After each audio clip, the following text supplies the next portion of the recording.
Paul écrit cette lettre alors qu'il est en prison, abandonné par beaucoup, mais son feu n'a pas refroidi d'un degré.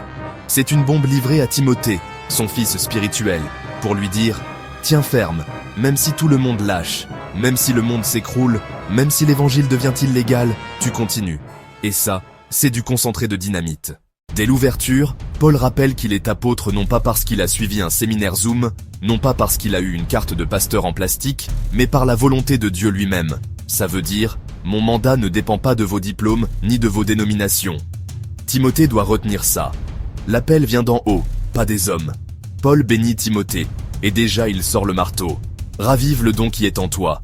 Ce n'est pas un don décoratif, ce n'est pas une étiquette, c'est une flamme qui doit brûler. Et Paul ajoute, Dieu ne nous a pas donné un esprit de timidité, mais de puissance, d'amour et de maîtrise de soi. Autrement dit, la peur n'est pas une option chrétienne. Si tu marches avec un Christ ressuscité, ton ADN c'est puissance, amour et lucidité. Pas des gémissements de victimes. Paul dit à Timothée de ne pas avoir honte du témoignage ni de son maître enchaîné. Voilà la claque. Si tu as honte de l'évangile parce que ça fait ringard dans ta fac, parce que ça choque à ton boulot, parce que ça te coûte des followers, c'est que tu n'as pas encore compris que la honte est le carburant du monde, mais la gloire est du côté de la croix. Paul dit « Je sais en qui j'ai cru ».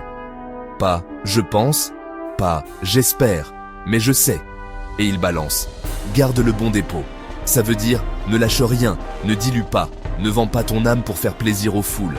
Déjà à son époque, des gens comme Phigèle et Hermogène avaient relâché.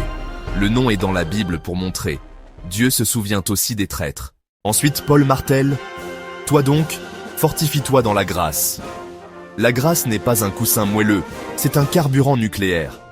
Il compare le chrétien à un soldat, pas un touriste, pas un stagiaire, mais un gars qui ne s'en mêle pas aux affaires civiles.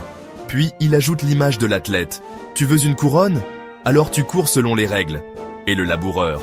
Tu veux une récolte? Alors transpire. Paul n'est pas en train de vendre une foi canapé. Il dit clairement.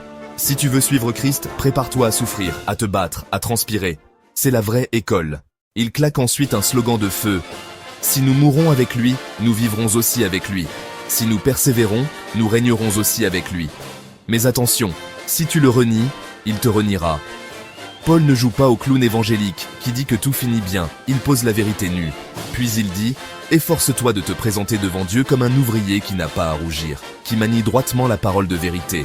Ça veut dire, pas de sermon bricolé à la va-vite, pas de TikTok théologique fast-food. La parole doit être maniée comme une épée, pas comme un jouet. Paul dit aussi, évite les bavardages vides. C'est exactement ce que produit 90% de YouTube aujourd'hui.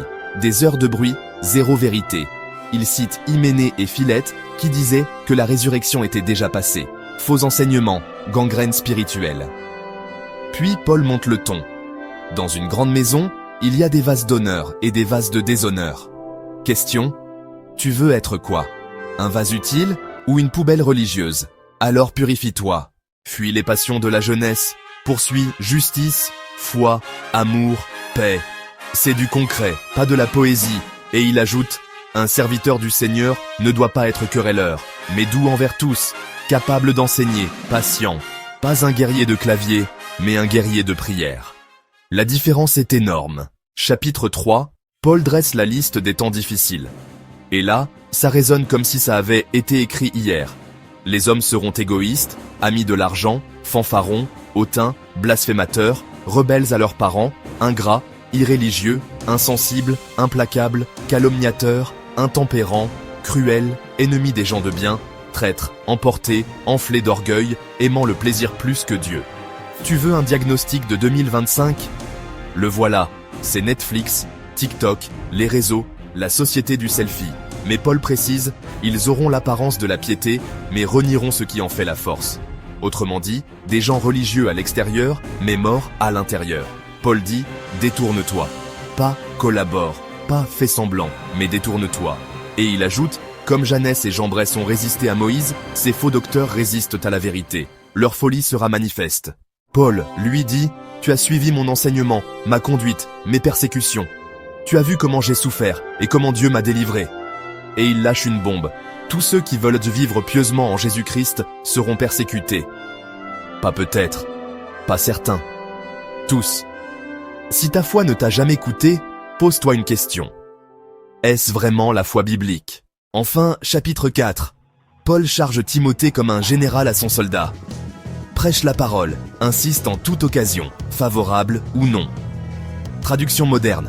Arrête de choisir les moments faciles. Prêche quand les gens veulent t'écouter et surtout quand ils ne veulent pas.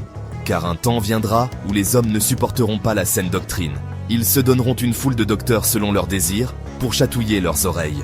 Bienvenue à l'ère des influenceurs religieux. Mais toi, sois sobre, endure.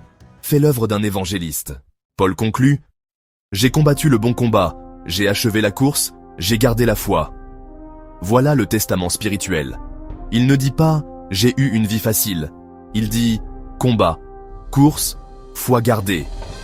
La couronne de justice est là, et pas seulement pour lui, mais pour tous ceux qui aiment l'apparition du Christ.